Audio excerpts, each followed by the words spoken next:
Sean bienvenidos a Auditoría 1. En esta primera unidad vamos a tratar lo que son los aspectos teóricos de la auditoría financiera. Acá vamos a conocer un poco las herramientas esenciales para poder ejecutar un trabajo de esta categoría, tales como técnicas, procedimientos, programas de auditorías, entre otros. Por tanto, esta unidad se integra de 4 temas y a su vez este video vamos a trabajar el primer tema, que corresponde al contador público y la auditoría. Seguidamente los demás temas como contratación de servicios y planificación de la auditoría, informes de auditoría y normativa aplicada, y el tema 4, papeles de trabajo de la auditoría, serán visualizados en otros videos. Soy el profesor Gilberto Rojas y seré su docente encargado durante todo este módulo. Empezamos con el tema 1, que trata sobre el contador público y la auditoría. En esta primera parte vamos a conocer lo que es la función del contador público. Obviamente ustedes seleccionaron esta carrera por motivos de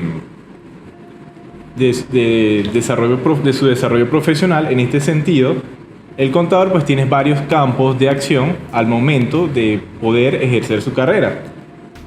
Entre ellos tenemos como ser un contador general, ya sea bajo relación de dependencia, puede trabajar en el sector público o puede trabajar de manera independiente.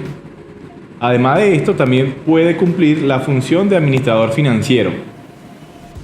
En ese sentido, cuando es administrador financiero, debe conocer las herramientas para poder interpretar lo que son estados financieros y dar su opinión como asesor de una organización.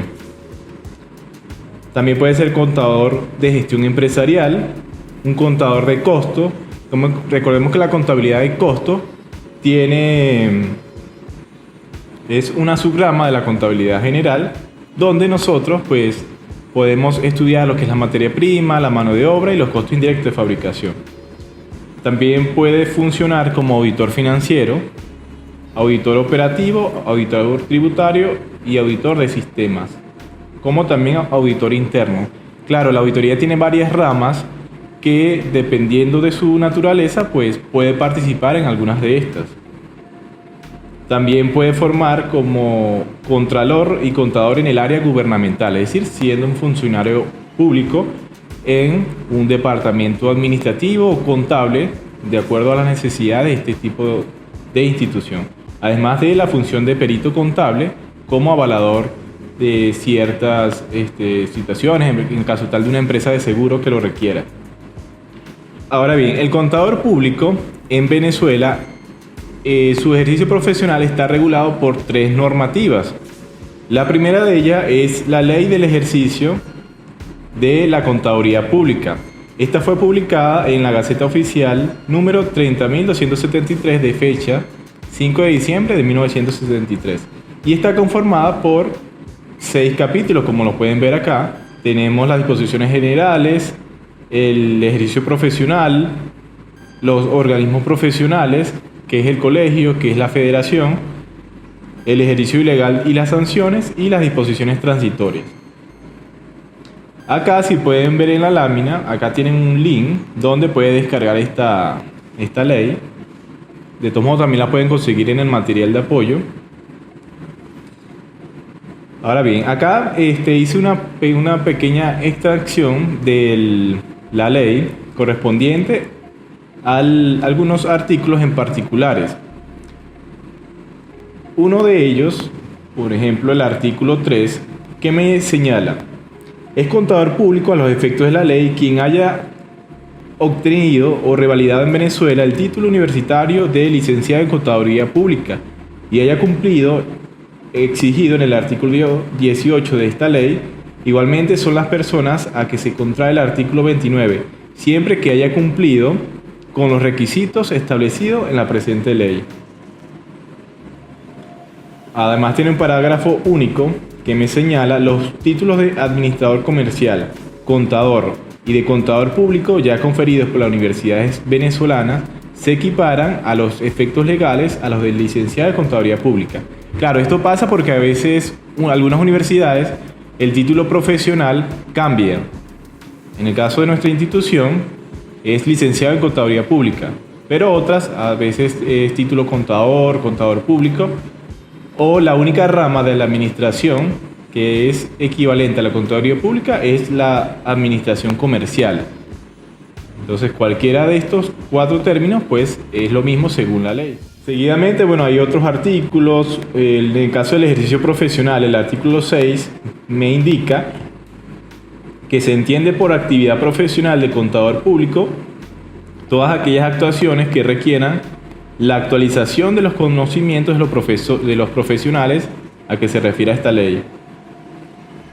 Y el artículo 7 me señala algunas funciones, generalmente que pueden hacer el contador público en el caso de que las leyes lo exijan, y muy especialmente lo siguiente, como que auditar o examinar libros o registros de contabilidad, documentos conexos y estados financieros de empresas legalmente establecidas en el país, así el dictamen sobre los mismos. Realmente en el tipo de la auditoría, que ya un poco más adelante lo vamos a trabajar, el contador público emite una opinión sobre la revisión de los estados financieros. Entonces es una de las funciones primordiales que me lo establece la ley cuando el contador pues tiene esta función.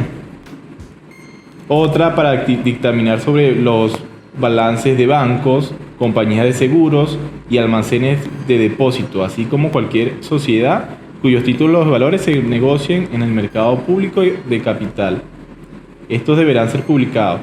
Claro, algunas organizaciones, por obligación, y se lo establece la norma, deben publicar sus estados financieros de una manera pública, en el caso de los bancos, las instituciones de seguro, y allí pues el contador público, si lo requiere esta institución, pues puede prestarle su servicio como auditor. Seguidamente tenemos el capítulo 4, que nos señala lo que son los organismos profesionales. En el caso de Venezuela, y según lo que nos establece la normativa, son 2, el colegio y la federación. El colegio, que es, de acuerdo al artículo 12, los colegios de contadores públicos son corporaciones profesionales con personería jurídica y patrimonio propio, con todos los derechos, obligaciones y atribuciones que señala la ley. Seguidamente, el artículo 15 nos indica algunas funciones que hace un colegio de contadores.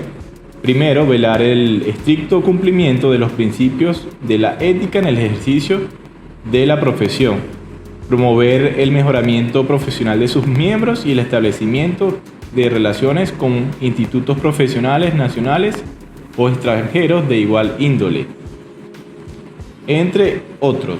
Actualmente, cada estado de Venezuela cuenta con su propio colegio de contadores públicos. Algunos tienen su sede administrativas, otros tienen sedes sociales. En el caso del estado de Trujillo, tenemos la sede administrativa y una sede social, que es para eventos, como el Día del Contador Público y otros eventos sociales que se realizan en el estado. Por otro lado, tenemos lo que es la federación. La federación la podemos conseguir en la sección 2 de este mismo capítulo. El artículo 19 me indica que la Federación de Colegios de Contadores Públicos en Venezuela estará integrada por los colegios de contadores públicos y por las delegaciones que de ella dependan, de conformidad con la presente ley. Tiene carácter exclusivamente profesional y personalidad jurídica y patrimonio propio, y fomentará el perfeccionamiento moral y científico de los contadores públicos en Venezuela. Promoverá la defensa de los intereses de los colegios y delegaciones y procurará incrementar en la sociedad el conocimiento de la misión fundamental que afecte la profesión del contador público. La federación es como el máximo ente rector de todos los colegios de todos los estados de Venezuela. Este se encarga de dictaminar todas las normativas relacionadas al ejercicio profesional. Actualmente, nuestras normativas, en el caso de los principios de contabilidad, están basados en las normas internacionales de información financiera, a través de los boletines de adopción de estas NIF, comúnmente sus siglas BABENIF. Cada uno de estos boletines es una adaptación de estas normativas para el caso venezolano. Por otro lado, tenemos lo que es la segunda norma, que es el reglamento de la Ley del Ejercicio de la Contaduría Pública. Acá también pueden visualizar, tienen el hipervínculo para poderlas descargar, también la pueden conseguir en el material de apoyo.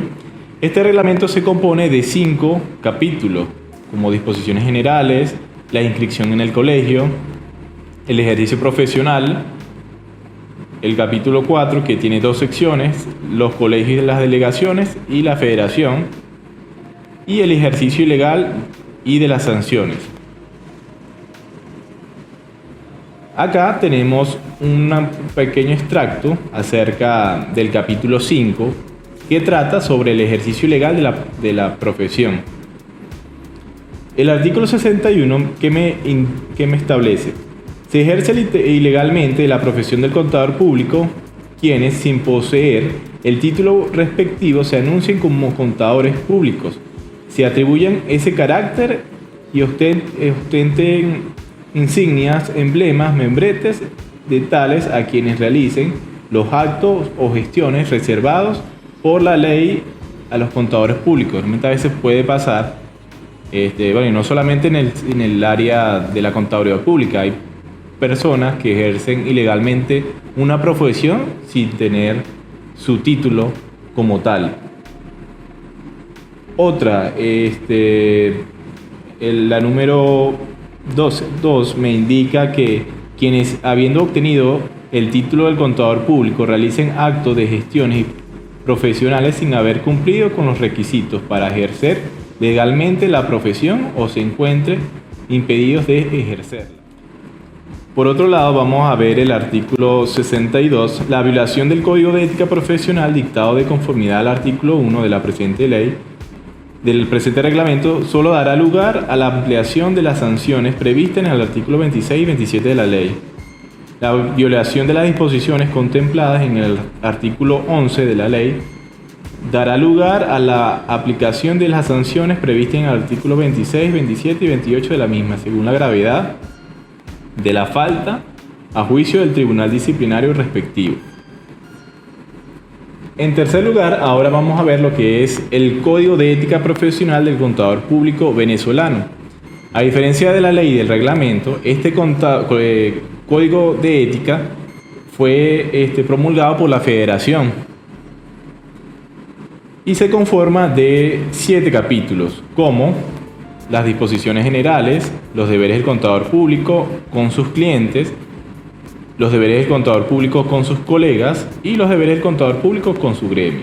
Además, me establece las infracciones, sanciones y disposiciones transitorias. Acá, también tenemos un extracto de algunos artículos relacionados a estos deberes.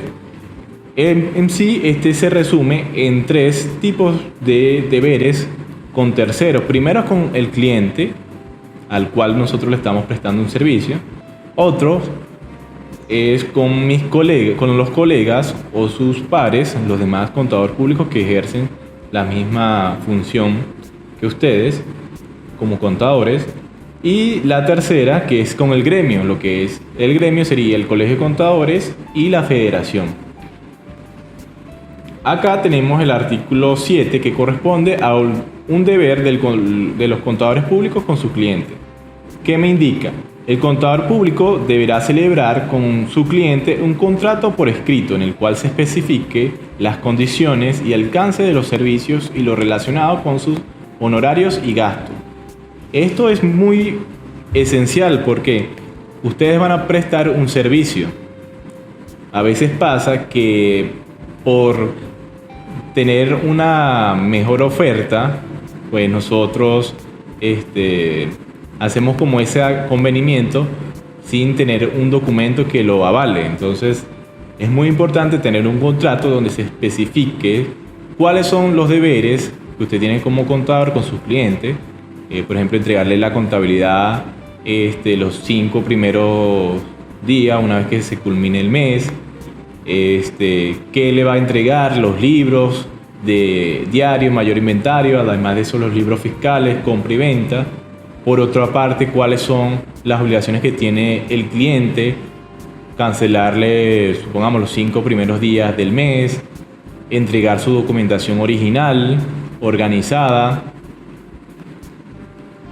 También es muy importante señalar lo que son los honorarios, cuánto va a ser la mensualidad, cada cuánto va a incrementarse, hay que especificarlo allí.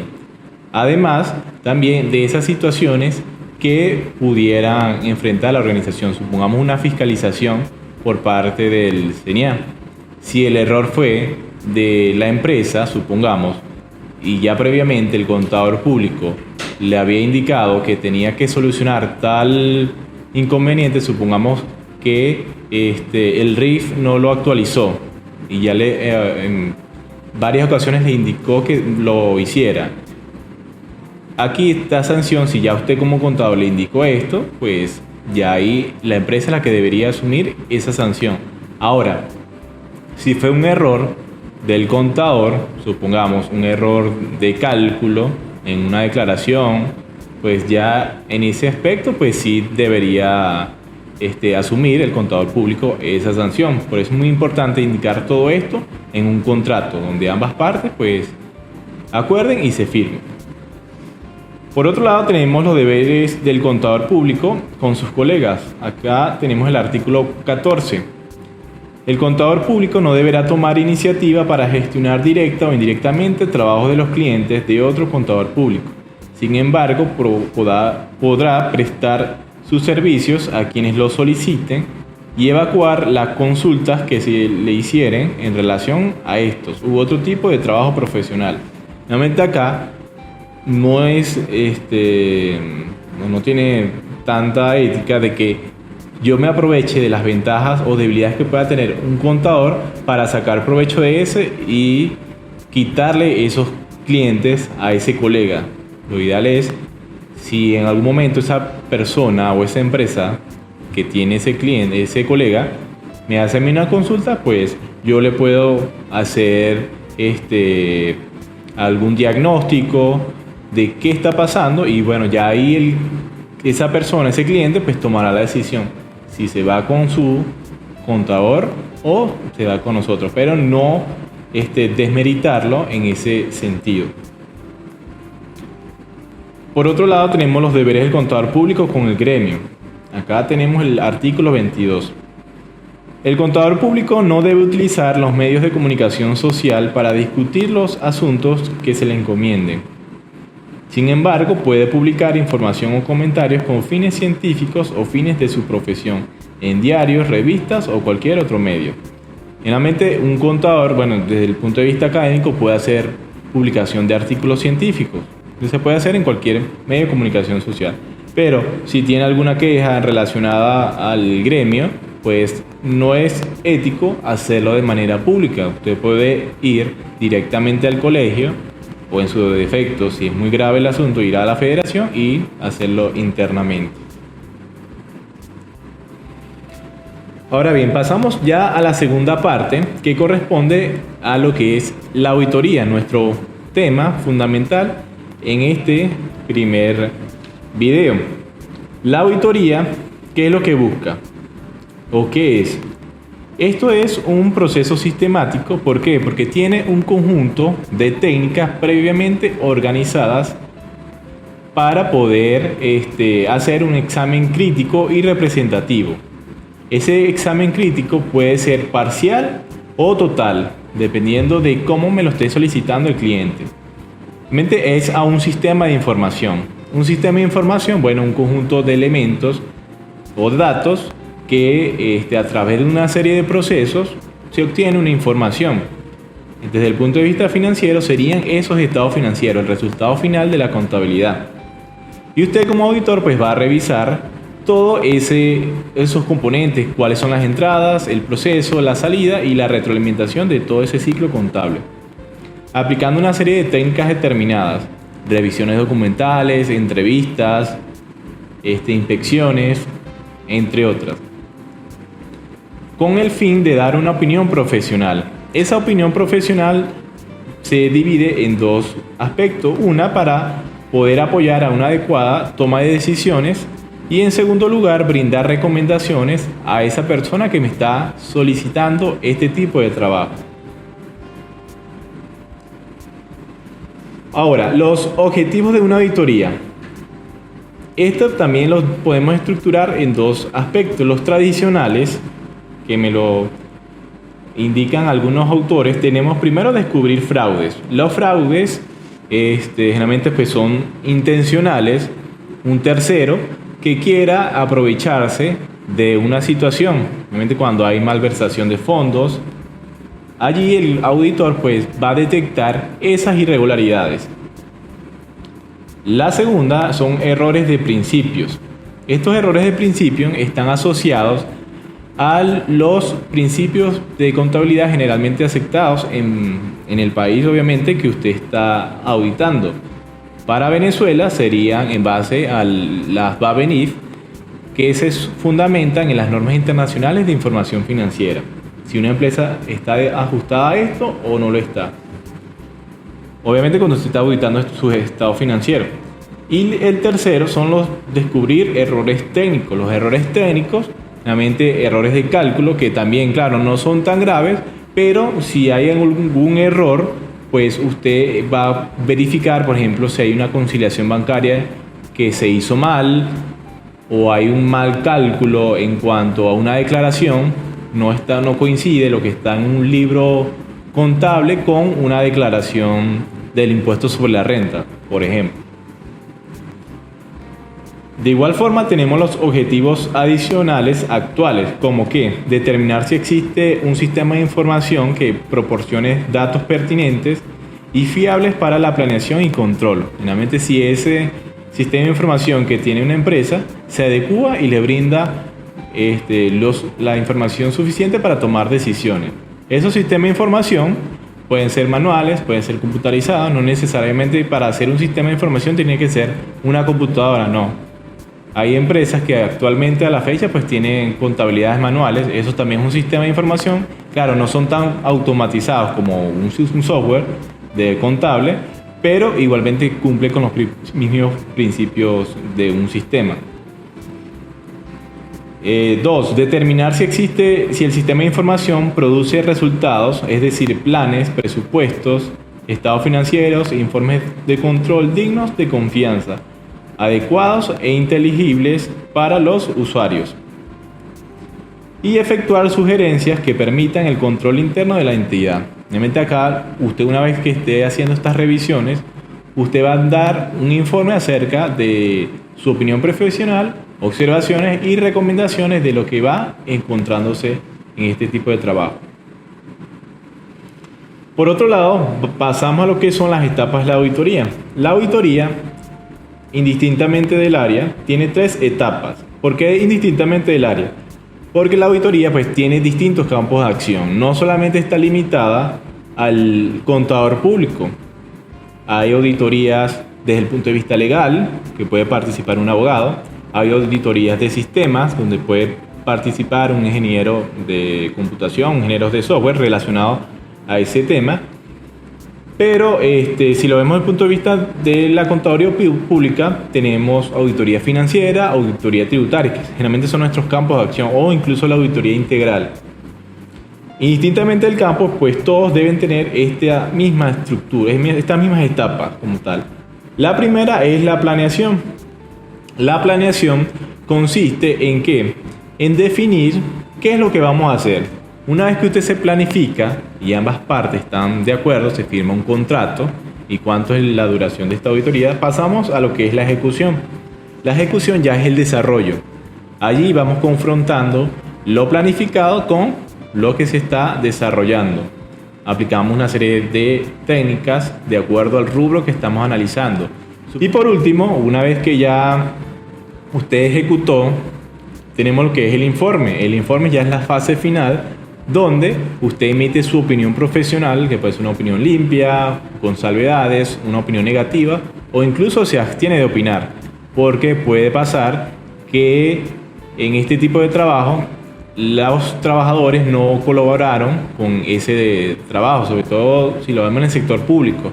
Ese día que usted fue a hacer la auditoría, las personas se enfermó, no fue, pidió reposo y durante ese tiempo usted no obtuvo nada sobre lo que usted necesita. Entonces allí usted no se va a comprometer, usted se puede abstener de opinar y es válido. La misma normas internacionales de auditoría me lo establece. Ahora, pasamos a lo que son las fases generales de la auditoría. Las fases generales es cómo nosotros podemos desarrollar la auditoría. Claro, es casi las mismas etapas, pero un poco más amplias. Primero, iniciamos con lo que es los conocimientos generales de la organización.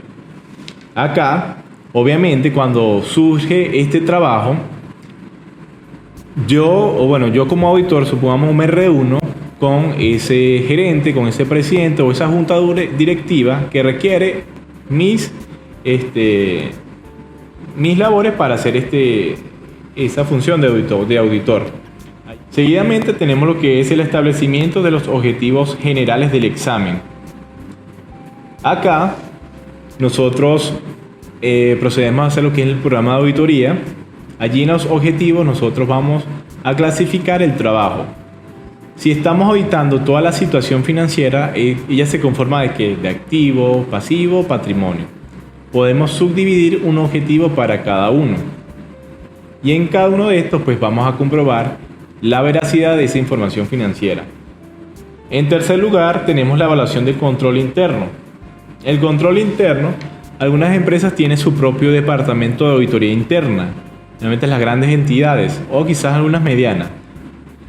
Sin embargo, no necesariamente está limitado a un departamento. También una empresa, incluso las pequeñas, pueden tener funciones de control interno. ¿Qué le va a permitir el control interno? Tener seguridad razonable en la información que se está manejando. 4.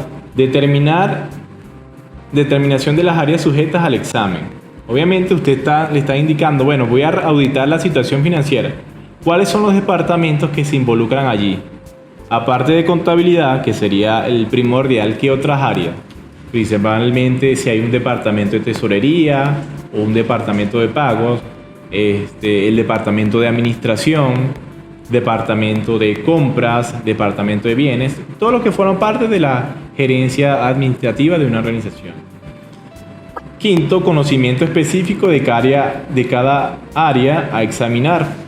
Allí, obviamente, una vez que ya yo definí cuáles son esos departamentos que van a participar, pues tengo que conocer un poco de quiénes son sus encargados o qué hace cada uno de esos departamentos, si se relacionan o no, si existe comunicación, si quizás no la hay, qué deficiencias tienen. 6. Determinación de los objetivos específicos del examen de cada área.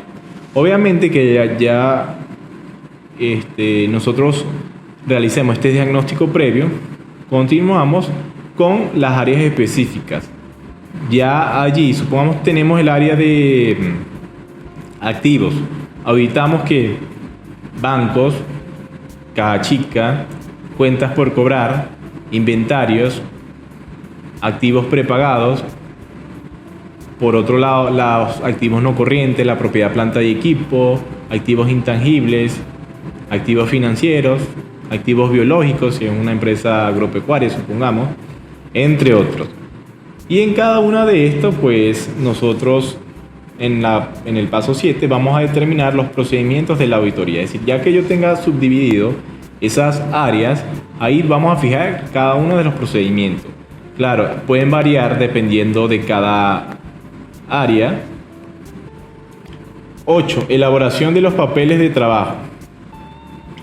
Los papeles de trabajo forman parte de la ejecución. Allí nosotros nos valemos de ciertos instrumentos. Hay personas o hay auditores que lo hacen en formatos en Excel, lo ajustan y allí deben señalar sus índices, sus marcas de auditoría. También hay software desde el punto de vista de auditoría que se pueden utilizar. ¿Qué se buscan en los papeles de trabajo? Hacer todas las anotaciones necesarias. Estos papeles de trabajo se dividen por cédulas. Estas cédulas corresponden a cada una de estas secciones o subsecciones. 9. Obtención y análisis de evidencia. Al momento de hacer este trabajo, usted puede solicitar cierto tipo de evidencia. Puede ser documentales, que son las más comunes, donde, usted verifica lo que les mencionaba anteriormente, que si es un estado de cuenta que esté previamente firmado, si es una copia de una factura que esté por lo menos firmada y sellada por la empresa que me lo entregó. Una nota de entrega que esté firmada y sellada tanto por el proveedor, la persona que me trajo esa mercancía, como el encargado de almacén de la empresa. Siempre hay que verificar esos detalles para dar conformidad a lo que nosotros estamos auditando. También en este tipo de trabajos nosotros hacemos anotaciones a la par con observaciones y recomendaciones. Si detectamos algo, inmediatamente hacer la anotación. Realmente los papeles de trabajo tienen como un bloc de notas donde una cédula, usted hace esa anotación, incluso en ese momento la recomendación. ¿Por qué? Ya cuando viene la última fase, que es la 10, el informe de auditoría y recomendaciones, usted con lo que tiene, usted lo que va a hacer es organizarlo, arma su informe, señala el alcance, el nombre de la empresa, las responsabilidades del auditor, las responsabilidades de la empresa, el tipo de opinión profesional, como les indiqué, puede ser una opinión limpia, donde existe suficiente seguridad razonable. No podemos decir que una empresa tenga seguridad absoluta, porque es muy poco probable que una empresa esté 100% con todos sus deberes. Claro, puede ser que mayormente sí, pero por eso se habla de una seguridad razonable y no absoluta. Eso sería una opinión limpia. Puede ser una opinión con salvedades, donde parcialmente existen cumplimientos de la norma o de ciertos deberes, pero hay ciertas deficiencias, y esas deficiencias son las salvedades que usted va a indicar en ese informe. También tenemos opinión negativa, donde es lo contrario, hay más deficiencias que cosas buenas. Allí usted indica qué es lo que está pasando. Y la abstención de opinión, donde si no tiene las suficientes evidencias, no tiene suficientes pruebas, pues usted no se va a comprometer y pues se abstiene de opinar en ese trabajo. Por último, tenemos lo que es la clasificación de la auditoría según el modo de ejercerla. Allí tenemos lo que es auditoría interna y auditoría externa. Aquí podemos ver alguna comparación en cuanto a qué consiste cada una. La primera, la auditoría interna, generalmente existe un vínculo laboral entre el auditor y la empresa. Un tercero, generalmente un trabajador, que forma parte de esta y conforma lo que nosotros organizacionalmente llamamos un departamento de auditoría interna o un departamento de control interno, que quizás puede estar conformado por un conjunto de profesionales, no necesariamente limitado al contador público. Puede estar un administrador, un abogado o un ingeniero, supongamos, si es una auditoría desde el punto de vista integral, pero existe esa característica primordial, un vínculo laboral, son trabajadores propios de la empresa. El diagnóstico sí es destinado para la empresa. ¿Por qué? Usted o ese departamento de auditoría realmente es una unidad de apoyo o una unidad de staff adscrita al más alto peldaño de un organigrama, supongamos al presidente, a una junta directiva, al gerente general, y usted pues a través de esos informes se lo entrega a esa unidad que usted está adscrita, y ya de allí esa persona, ese presidente, esa junta directiva se encargará de dar las directrices a todos los demás departamentos que se encuentren por debajo de él. Y está inhabilitada de dar fe pública, porque si es desde el punto de vista interno, es solamente la información para la empresa, no se puede entregar a terceros. La siguiente es la auditoría externa. A diferencia de la interna, aquí sí hay una relación de tipo civil, es decir, un contrato previo, es un tercero que no tiene nada que ver con la empresa. Es lo ideal, porque a veces pasa que contratan un auditor, bueno, porque es familiar de algunos, del gerente, de algún trabajador. No, el deber, o por ética, nosotros no deberíamos participar en este aspecto, no debe existir ningún tipo de relación familiar con esa entidad. Entonces acá me metes por un trabajo, por cierto tiempo, una revisión de estado financiero, supongamos, y acá tenemos lo que es un dictamen destinado generalmente para terceros ajenos a la empresa. A veces hay instituciones que nos piden estados financieros auditados y allí es donde los contratan ustedes. Supongamos, cuando se hace constitución de una empresa o un aumento de capital, les piden estados financieros auditados. Obviamente allí el contador público de esta empresa hace sus estados financieros y usted como auditor va a hacer la revisión de esos estados financieros, de ese conjunto de estados. Yo no puedo ser ni juez ni parte en ese aspecto de que si yo soy el contador yo mismo me audito. No, tiene que ser un tercero que va a auditar. ¿Quién me lo puede? Como me dice que es un tercero ajeno a la empresa, puede ser, como le señalaba, el registro mercantil o incluso el banco. Usted le solicitan para poder optar por un crédito los estados financieros auditados. Allí el mismo principio. El contador público de esa empresa hace sus estados financieros y usted como auditor pues los va a auditar y hace su informe. Y en tercer lugar, esta sí tiene facultad legal de dar fe pública. Hay instituciones que incluso sus estados financieros auditados se encuentran en la web, como los bancos, empresas de seguro o grandes instituciones que ustedes pueden conseguir en la web. Son empresas que han sido auditadas y pues tienen su información pública. Por otro lado, también tenemos lo que es la clasificación de la auditoría según su función. Para poder finalizar este tema, bueno, aquí existen algunas áreas, como les decía al inicio, puede ser que participe el contador u otros profesionales de otras áreas asociadas al tema que nosotros estamos examinando. Entonces, bueno, hasta aquí llegaríamos con este primer tema. Los invito a que continúen con el siguiente video que vamos a tratar, el tema 2. Muchas gracias.